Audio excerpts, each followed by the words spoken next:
कौमी असम्बली के इंतखाबी फंड जारी करने की मुखालफत। इलेक्शन कमीशन और स्टेट बैंक ने पंजाब इंतखाबी फंड से मुतालिक रिपोर्ट सुप्रीम कोर्ट में जमा करवा दी। रिपोर्ट के मुताबिक इलेक्शन कमीशन को फंड्स मुंतकिल नहीं किए गए।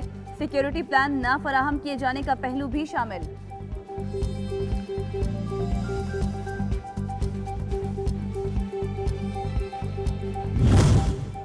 Chief justice of Pakistan justice Umar Ata Bandial से सिक्योरिटी हुकाम की अहम मुलाकात। इंतखाबात की सिक्योरिटी पर ब्रीफिंग दी गई। मुलाकात में पंजाब इंतखाबात का केस सुनने वाले जजेस भी शामिल थे।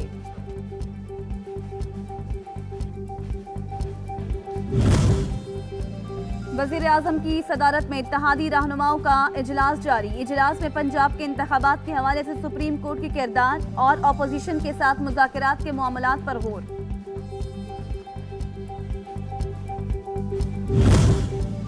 सदर मुमलिकत डॉक्टर आरिफ अलवी को ओहदे से बरतरफ करने की दरखास्त सुप्रीम कोर्ट में दायर। सदर एक सियासी जमात से मुंसलिक और जानिबदार हैं। उन्होंने हुकूमत की कानून साजी को सियासी जमात के चेयरमैन के कहने पर मंजूर नहीं किया। ओहदे से बरतरफ किया जाए, दरखास्त गुजार का मौक़िफ़।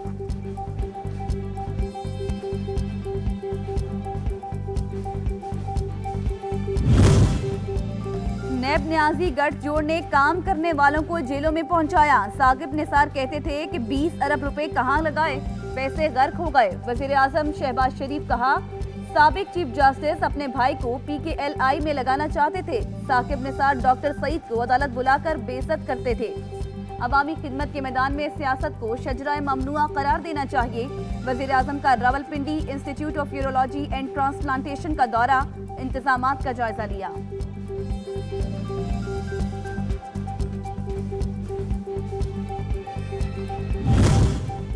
और तुरखम पर पाक आर्मी की अर्बन सर्च एंड रेस्क्यू टीमें इमदादी सरगर्मियों में मसरूफ हैं। ऑपरेशन के दौरान मलबे तले दबी तीसरी लाश को भी निकाल लिया गया।